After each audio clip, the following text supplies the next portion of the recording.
ونستغفره ونؤمن به ونتوكل عليه ونعوذ بالله من شرور أنفسنا ومن سيئات أعمالنا من يهده الله فلا مضل له ومن يضلل فلا هادي له وأشهد أن لا إله إلا الله وأشهد أن محمدا عبده ورسوله أرسله بالحق بشيرا ونذيرا وداعيا إلى الله بإذنه وسراجا منيرا. أعوذ بالله من الشيطان الرجيم من همزه ونفخه ونفسه. بسم الله الرحمن الرحيم. يا أيها الذين آمنوا اتقوا الله حق تقاته ولا تموتن إلا وأنتم مسلمون. يا أيها الناس اتقوا ربكم الذي خلقكم من نفس واحدة وخلق منها زوجها وبث منهما رجالا كثيرا ونساء واتقوا الله الذي تساءلون به والأرحام إن الله كان عليكم رقيبا. يا أيها الذين آمنوا اتقوا الله وقولوا قولا سديدا يصلح لكم أعمالكم ويغفر لكم ذنوبكم ومن يطع الله ورسوله فقد فاز فوزا عظيما. أما بعد فإن خير الحديث كتاب الله وخير الهدي هدي محمد صلى الله عليه وسلم وشر الأمور محدثاتها وكل محدثة بدعة وكل بدعة ضلالة وكل ضلالة في النار. فأعوذ بالله من الشيطان الرجيم. قاف والقرآن المجيد بل عجبوا أن جاءهم منذر منهم فقال الكافرون هذا شيء عجيب. أإذا متنا وكنا ترابا ذلك رجع بعيد قد علمنا ما تنقص الأرض منهم وعندنا كتاب حفيظ بل كذبوا بالحق لما جاءهم فهم في أمر مريج. أفلم ينظروا إلى السماء فوقهم كيف بنيناها وزيناها وما لها من فروج والأرض مددناها وألقينا فيها رواسي وأنبتنا فيها من كل زوج بهيج تبصرة وذكرى لكل عبد منيب. ونزلنا من السماء ماء مباركا فأنبتنا به جنات وحب الحصيد والنخل باسقات لها طلع نضيد رزقا للعباد وأحيينا به بلدة ميتا كذلك الخروج. كذبت قبلهم قوم نوح وأصحاب الرس وثمود وعاد وفرعون وإخوان لوط وأصحاب الأيكة وقوم تبع كل كذب الرسل فحق وعيد. أفعينا بالخلق الأول بل هم في لبس من خلق جديد. رب اشرح لي صدري ويسر لي أمري واحلل عقدة من لساني يفقهوا قولي. رب زدني علما رب زدني علما رب زدني علما. حاضرین جمعہ، ہر قسم کی تعریف و توصیف، بزرگی اور بڑائی خالق کائنات مالک ارض و سما کے لیے لائق و سزاوار ہے، جس نے اس کائنات کو پیدا کیا، اس کائنات میں بسنے والے تمام ہی مخلوقات میں انسانوں کو اشرف المخلوقات بنایا. انسانوں کی رہنمائی کے لیے، انسانوں کی کامیابی اور کامرانی کی خاطر گاہے بگاہے انبیاء کرام علیہ السلام کا سلسلہ جاری فرمایا. درود و سلام کا نزول ہو انبیاء کرام علیہ السلام پر، خصوصاً ہمارے آخری نبی جناب محمد رسول اللہ صلی اللہ علیہ وسلم پر، جن کی بدولت ہم تک صحیح دین اور صحیح اسلام پہنچا. حاضرین جمعہ، آج کے خطبہ جمعہ میں آپ سب کے سامنے توحید کی اہمیت و فضیلت، فائد و ثمرات کے عنوان سے کچھ باتیں کہنے جا رہا ہوں. اللہ رب العالمین ہم سب کو توحید والا بنائے، ہمیں ان تمام ہی کاموں سے محفوظ رکھے جو توحید کو متاثر کرنے والی ہوں اور اس میں خلل ڈالنے والی ہوں. حاضرین، توحید انسان کے پاس جو بھی نعمتیں ہیں، ان نعمتوں میں سب سے اہم، سب سے قیمتی، سب سے زیادہ عظیم الشان، جلیل القدر اور نہایت ہی اہم فریضہ ہے. یہ فریضہ ایسا ہے کہ جس کے بغیر ایک مسلمان کا تصور کیا نہیں جا سکتا، لیکن اس کے باوجود اس فریضے میں مسلمانوں کے یہاں بہت ہی کوتاہی، بہت ہی خامی اور اس کے سمجھنے میں اور اس پر عمل کرنے کے سلسلے میں بہت ہی زیادہ غفلت پائی جاتی ہے. توحید ہے ہی یہی کہ انسان اللہ رب العالمین کی ربوبیت میں، انسان اللہ تعالیٰ کی الوہیت اور اسماء و صفات میں اللہ رب العالمین کو تنہا سمجھے. یہی توحید ہے. اس توحید کی قرآن و احادیث میں بڑی اہمیت بتلائی گئی ہے. اس توحید کے قرآن و احادیث میں بہت سے فضائل اور بہت سے فوائد کا تذکرہ کیا گیا ہے. یہ توحید بندوں پر اللہ کا سب سے پہلا حق ہے. اللہ کے نبی صلی اللہ علیہ وسلم کے ساتھ معاذ بن جبل رضی اللہ عنہ اس گدھے پر سوار تھے جس کا نام عفیر تھا. اللہ کے نبی صلی اللہ علیہ وسلم نے اپنے اس صحابی معاذ بن جبل رضی اللہ عنہ سے سوال کیا، اے معاذ تمہیں پتا ہے کہ اللہ کے بندوں پر کیا حق ہے اور بندوں کا اللہ پر کیا حق ہے؟ صحابی رسول نے یہ کہا کہ اللہ اور اس کے رسول صلی اللہ علیہ وسلم اس کے سلسلے میں بہتر جانتے ہیں. آپ صلی اللہ علیہ وسلم نے انہیں سکھلاتے ہوئے فرمایا کہ اللہ کا بندوں پر حق یہ ہے کہ لوگ اللہ کی تنہا صرف اور صرف اللہ کی عبادت کریں، اور اگر بندے صرف اور صرف اللہ کی عبادت کریں گے تو اللہ رب العالمین پر بندوں کا حق یہ ہے کہ اللہ تعالیٰ انہیں سزا نہ دے. راوی کہتے ہیں کہ کیا میں اس بات کی خوشخبری دوسروں لوگوں کو نہ دے دوں؟ آپ صلی اللہ علیہ وسلم انہیں اس وقت منع کرتے ہیں اور کہتے ہیں کہ لوگوں کو عمل کرنے دو، کہیں ایسا نہ ہو کہ توحید کی یہ خوشخبری سن کر کے لوگ جو ہے عمل کرنا چھوڑ دیں اور اس پر بھروسہ کریں. تو توحید سب سے پہلا اور سب سے عظیم حق ہے جو اللہ رب العالمین کا اللہ کے بندوں پر واجب ہوتا ہے. توحید یہ وہ عظیم شعیرہ، عظیم عبادت ہے جب اللہ تعالیٰ نے انسانوں کو دنیا میں بھیجا ہی نہیں تھا، اسی وقت اللہ تعالیٰ نے اپنے اس توحید کا عہد و پیمان، عہد الست کے نام سے جو معروف اور مشہور ہے، یہ عہد و پیمان اللہ رب العالمین نے بندوں سے عالم ارواح ہی میں لے لیا تھا. اللہ رب العالمین نے فرمایا وَإِذْ أَخَذَ رَبُّكَ مِنْ بَنِي آدَمَ مِنْ ظُهُورِهِمْ ذُرِّيَّتَهُمْ وَأَشْهَدَهُمْ عَلَى أَنفُسِهِمْ أَلَسْتُ بِرَبِّكُمْ قَالُوا بَلَى شَهِدْنَا أَن تَقُولُوا يَوْمَ الْقِيَامَةِ إِنَّا كُنَّا عَنْ هَذَا غَافِلِينَ. اس وقت کو یاد کرو جب تمہارے رب نے انسان کی پشتوں سے ان کی اولادوں کو باہر نکالا اور یہ سوال کیا کہ کیا میں تمہارا رب نہیں ہوں؟ تمام نے ایک زبان ہو کر کے کہا کیوں نہیں، ہم اس بات کی ضرور گواہی دیتے ہیں. اللہ تعالیٰ آیت میں آگے کہتے ہیں کہ یہ عہد و پیمان اس لیے ہے کہ کل قیامت کے دن آ کر کے تم یہ نہ کہو کہ ہمیں اس کی خبر نہیں تھی، ہم اس سے غافل تھے. توحید کا یہ انسانوں کو دنیا میں بھیجنے سے پہلے، انسانوں کو دنیا میں وجود بخشنے سے پہلے عالم ارواحی میں لیا ہوا یہ عہد و پیمان اللہ رب العالمین نے ان سے لے لیا ہے کہ وہ صرف اور صرف ان کی عبادت کریں گے اور ان کا رب صرف اور صرف اللہ رب العالمین ہے. اسی توحید کے خاطر جنات اور انسانوں کو دنیا میں وجود بخشا گیا ہے. اللہ رب العالمین فرماتے ہیں وَمَا خَلَقْتُ الْجِنَّ وَالْإِنسَ إِلَّا لِيَعْبُدُونَ مَا أُرِيدُ مِنْهُمْ مِنْ رِزْقٍ وَمَا أُرِيدُ أَنْ يُطْعِمُونِ إِنَّ اللَّهَ هُوَ الرَّزَّاقُ ذُو الْقُوَّةِ الْمَتِينُ. میں نے جناتوں اور انسانوں کو اسی لیے پیدا کیا ہے کہ وہ صرف اور صرف میری ہی عبادت کریں. میں ان سے کوئی رزق نہیں چاہتا ہوں. مَا أُرِيدُ مِنْهُمْ مِنْ رِزْقٍ وَمَا أُرِيدُ أَنْ يُطْعِمُونَ. اور میں یہ نہیں چاہتا ہوں کہ وہ مجھے کھلائے. یقیناً اللہ تعالیٰ ہی بہت ہی زیادہ رزق دینے والا، بڑی قوت اور نہایت ہی مضبوط ہے. توحید کی خاطر ہی انسان اور جناتوں کا دنیا میں وجود ہے. اسی عہد الست کی یاد دہانے کی خاطر، توحید کا یہ عہد و پیمان کو یاد دلانے کی خاطر اللہ رب العالمین نے دنیا میں لاکھ سے زائد انبیاء کرام علیہ السلام کو مبعوث فرمایا کہ لوگوں نے جو اللہ سے یہ وعدہ کیا ہے اور اس وعدے کو بھول گئے ہیں، انہیں اس وعدے کو یاد دلایا جائے. اسی کی خاطر ہر امت میں تقریباً اللہ رب العالمین نے نبیوں کا سلسلہ جاری فرمایا. اللہ تعالیٰ فرماتے ہیں لَقَدْ بَعَثْنَا فِي كُلِّ أُمَّةٍ رَسُولًا أَنِ اعْبُدُوا اللَّهَ وَاجْتَنِبُوا الطَّاغُوتَ. ہم نے ہر امت میں رسول کو بھیجا ہے، ہم نے ہر امت میں رسول کو بھیجا ہے اس پیغام کے ساتھ کہ صرف اور صرف وہ اللہ کی عبادت کریں اور طاغوت کی عبادت سے بچا کریں. انبیاء کرام علیہ السلام جب دنیا میں تشریف لے آئے تو سب سے پہلے جو انہوں نے دعوت دی وہ توحید ہی کی دعوت تھی. اللہ تعالیٰ نے سورہ اعراف میں مختلف انبیاء کرام علیہ السلام کا تذکرہ کیا اور فرمایا سب نے اپنی قوم کو اس بات کی سب سے پہلے دعوت دی یا قوم اعبدوا اللہ ما لکم من الہ غیرہ. اے میرے قوم کے لوگوں، اے میرے قوم کے لوگوں، صرف اور صرف اللہ ہی کی عبادت کرنا، اللہ کے علاوہ تمہارا کوئی بھی معبود نہیں.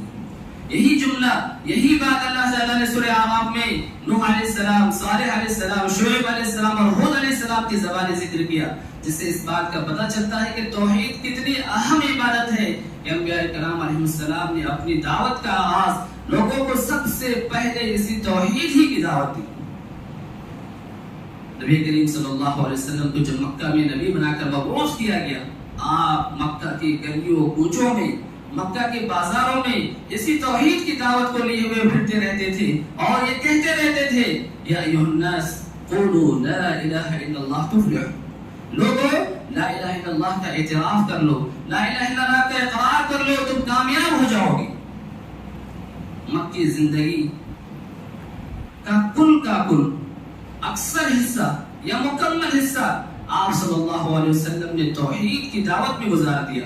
قرآن مجید کی 114 سورتوں میں سے 86 سورتوں کا بنیادی موضوع توحید ہی ہے۔ یہ تمام امور اس بات پر دلالت کرتے ہیں کہ یہ کس قدر اہم اور کس قدر عظیم شعیرہ اور کس قدر اہم عبادت ہے۔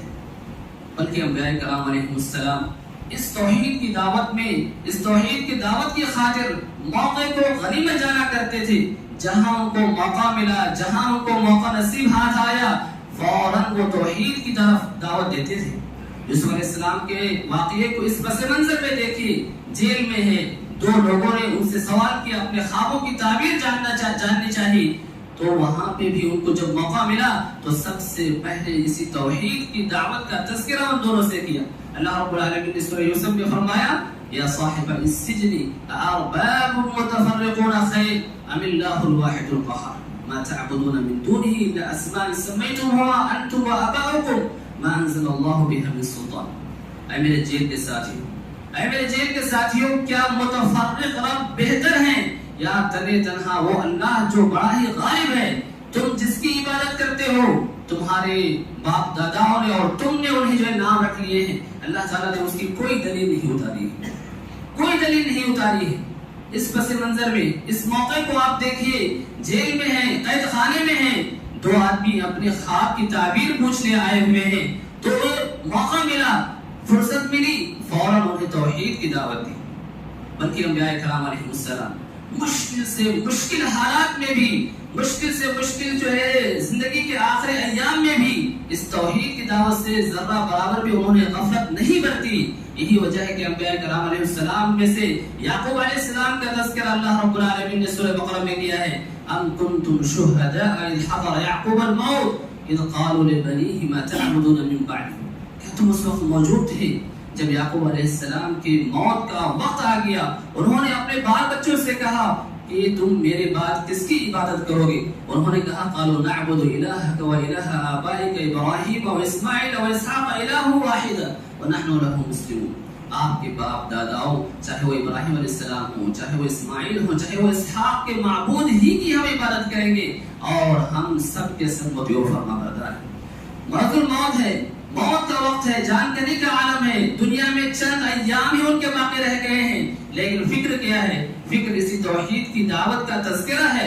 اپنے بال بچوں سے یہ سوال کرنے کی فکر ہے کہ میرے بعد تم کس کی عبادت کرنے والے ہو، میرے بعد تم کس کی پرستش کرنے والے ہو؟ ظاہر بات ہے کہ سب نے بیک زبان کہا کہ آپ کے آباء و اجداد کا جو معبود ہے ہم اسی کی عبادت کرنے والے ہیں، اور اس کے سامنے اپنا سر تسلیم کر دینے والے ہیں۔ نبی کریم صلی اللہ علیہ وسلم جب مرض الموت میں مبتلا ہوئے، آپ صلی اللہ علیہ وسلم کی زندگی کے آخری ایام تھے، آپ ان دنوں میں کس قدر تکلیف میں تھے، کس قدر آپ صلی اللہ علیہ وسلم کو یہ مرض الموت رہا، ہم میں سے ہر ایک کے علم میں کچھ نہ کچھ ضرور ہے۔ حضرت عائشہ رضی اللہ عنہا اور عبداللہ بن عباس رضی اللہ عنہما یہ روایت کرتے ہیں کہ آپ صلی اللہ علیہ وسلم کے جب مرض الموت کا وقت آیا، آپ اس قدر پریشان تھے کہ پریشانی کے عالم میں آپ اپنے چہرے پر چادر ڈال لیتے، سانس پھولنے کا احساس ہوتا تو چادر کو ہٹا دیتے۔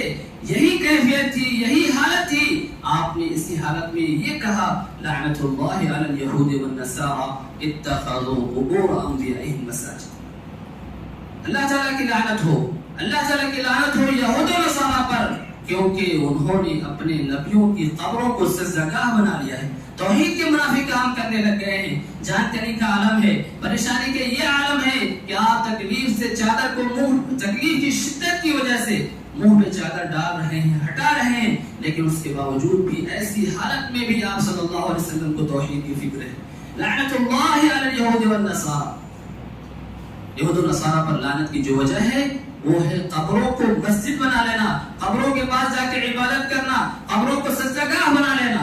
ظاہر بات ہے کہ یہی وہ عمل ہر اس آدمی کے لیے ہوگا، یہی وہ لعنت ہر اس شخص کے لیے ہوگا جو یہود و نصارہ کے کام کی طرح کام کرے۔ توحید کی یہ دعوت اللہ کے نبی صلی اللہ علیہ وسلم نے اپنی امت کو بھی یہی طریقہ اور یہی فکر منتقل کیا ہے۔ آپ صلی اللہ علیہ وسلم نے جب معاذ بن جبل رضی اللہ عنہ کو یمن کی جانب بھیجا تو کہا کہ سب سے پہلے جو چیز تم کو دعوت دینے کی ہے وہ اسی توحید کی ہے۔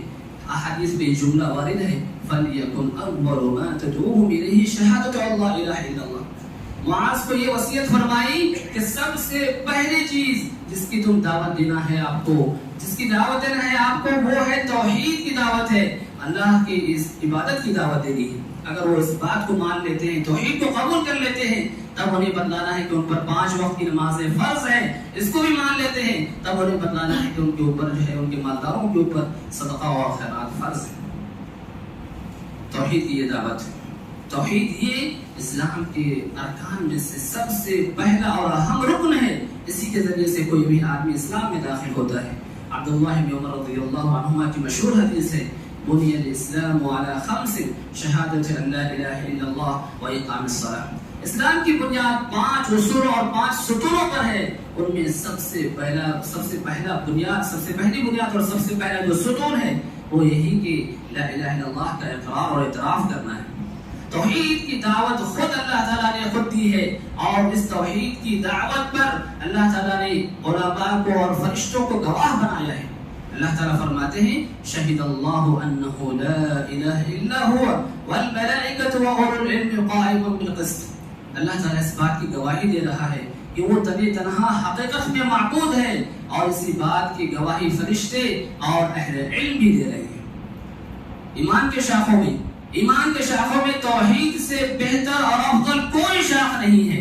اللہ کے نبی صلی اللہ علیہ وسلم فرماتے ہیں الایمان بضع وسبعون او بضع وستون شعبہ فافضلها قول لا الہ الا اللہ وادناها اماتة الاعضاء عن الطریق والحیاء شعبة من الایمان۔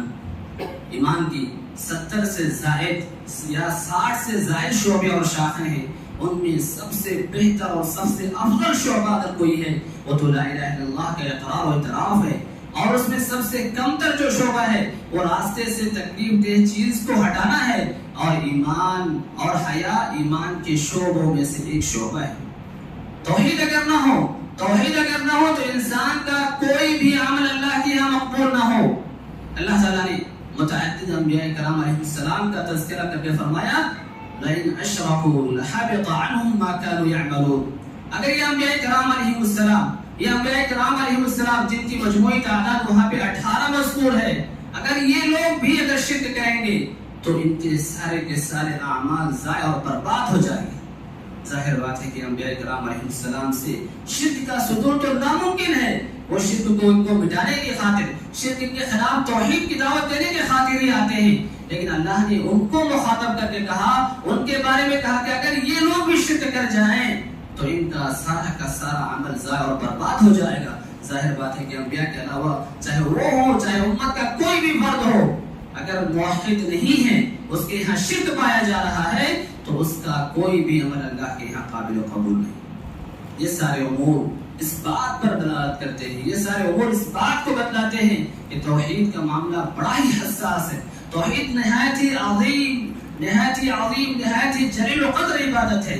اس میں کسی قسم کے تظاہر کی، اس میں کسی قسم کے غفلت کی کوئی بھی گنجائش نہیں ہے۔ یہی نہیں بلکہ متعدد روایتوں اور آیتوں میں اللہ تعالیٰ نے توحید کی فضیلت کو بھی واضح کیا ہے۔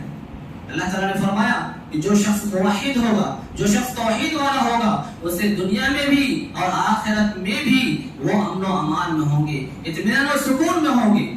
اللہ تعالیٰ فرماتے ہیں الذین آمنوا ولم یلبسوا ایمانهم بظلم اولئک لهم الامن وهم مہتدون۔ جنہوں نے اپنے ایمان کو ظلم سے ملوث نہیں کیا، وہی لوگ حقیقت میں اطمینان میں ہوں گے اور یہی لوگ ہدایت یافتہ ہیں. الذین آمنوا ولم یلبسوا ایمانهم بظلم، جو لوگ ایمان لائے اپنے ایمان کو شرک سے ظلم سے ملوث نہیں کیا، اولئک لهم الامن، ایسے ہی لوگوں کے لیے امن و امان ہے اور یہی لوگ حقیقت میں ہدایت یافتہ ہیں. تو معلوم یہ ہوا کہ ایک واحد شخص چاہے دنیا میں بھی ہو یا آخرت میں بھی ہو امن و امان میں ہوگا، چین و سکون میں ہوگا، اسے کسی قسم کی وہاں پہ بالخصوص پریشانی اور دشواری لاحق نہیں ہوگی. توحید والوں کے لیے جنت کو اللہ تعالیٰ نے واجب قرار دیا ہے. اللہ تعالیٰ فرماتے ہیں، اللہ کے نبی صلی اللہ علیہ وسلم فرماتے ہیں فَإِنَّ اللَّهَ مَن مَاتَ لَا يُشْرِكُ بِاللَّهِ شَيْئًا دَخَلَ الْجَنَّةَ وَمَن مَاتَ يُشْرِكُ بِهِ شَيْئًا دَخَلَ النَّارَ. جو شخص اللہ کے ساتھ اس حال میں وفات پایا، جس کی وفات اس حال میں ہوئی کہ وہ اللہ کے ساتھ کسی اور کو شریک نہیں کرتا تھا، تو ایسا شخص جو ہے جنت میں داخل ہوگا. اور جو شخص اس حال میں مرا کہ وہ اللہ کے ساتھ کسی اور کو بھی شریک کرتا تھا، تو ایسا شخص جو ہے جہنمی ہوگا. اللہ تعالیٰ نے اہل توحید کے لیے جہنم کو حرام قرار دیا ہے. اللہ کے نبی صلی اللہ علیہ وسلم فرماتے ہیں فَإِنَّ اللَّهَ حَرَّمَ عَلَى النَّارِ مَنْ قَالَ لَا إِلَهَ إِلَّا اللَّهُ يَبْتَغِي بِذَلِكَ وَجْهَ اللَّهِ. اللہ تعالیٰ نے توحید والوں کے لیے، موحد کے لیے جہنم کو حرام قرار دیا ہے جو لا الہ الا اللہ کا اعتراف سچے دل سے کرتا ہو، اخلاص کے ساتھ کرتا ہو. توحید والوں کے لیے جنت کا واجب ہونا یا توحید والوں کے لیے جہنم کے حرام ہونے کا معنی یہ نہیں ہے کہ آدمی جو دل میں آئے گناہ کا کام کرے، جو دل میں آئے نافرمانی کا کام کرے، جو دل میں آئے منمانی کام کرتا چلا جائے. اس کے باوجود اللہ تعالیٰ اس کو باز پرس نہیں کرے گا، اس سے پوچھ تاچھ نہیں ہوگی، اس کا محاسبہ نہیں ہوگا. اس کے تمام برائیوں کے ساتھ بھی اللہ تعالیٰ اسے ڈائریکٹ جنت میں داخل کر دے گا. یہ معنی نہیں ہے. معنی اس کا یہ ہے کہ اگر موحد ہے، توحید والا ہے، اس سے اگر گناہ کے کام ہوتے ہیں، اس سے غلطیاں ہو جاتی ہیں، اس سے گناہ کے کام سرزد ہو جاتے ہیں، تو نتیجہ یہ ہوگا کہ اگر چاہے تو اللہ تعالیٰ اسے یوں ہی معاف کر دے، یا چاہے تو اللہ تعالیٰ اسے اس کے اعمال کے بقدر سزا دے، پھر جا کر کے اس کا آخری ٹھکانہ ضرور بضرور جنت ہوگا.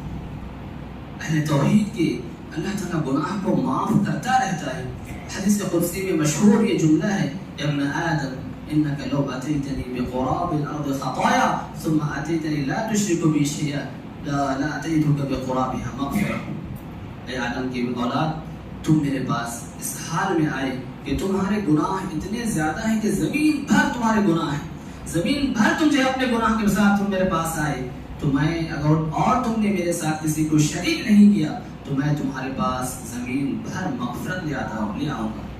نبی کریم صلی اللہ علیہ وسلم کی دوسری مشہور حدیث ہے، آپ صلی اللہ علیہ وسلم فرماتے ہیں کہ ہر پیر اور جمعرات کو جنت کے دروازے کھولے جاتے ہیں اور ان دونوں دنوں میں ان لوگوں کے گناہ کو معاف کر دیا جاتا ہے جو اللہ کے ساتھ کسی کو شریک نہیں کرتے، جو موحد ہوتے ہیں، سوائے ان دو آدمیوں کے جن دونوں کے مابین، جن دونوں شخصوں کے مابین نفرت ہے، دشمنی ہے. اللہ تعالیٰ کہتے ہیں ان دونوں کو اس وقت تک کے لیے چھوڑ دو یہاں تک کہ وہ آپس میں صلح نہ کر لیں. یہی بات آپ صلی اللہ علیہ وسلم نے 3 مرتبہ دہرائی.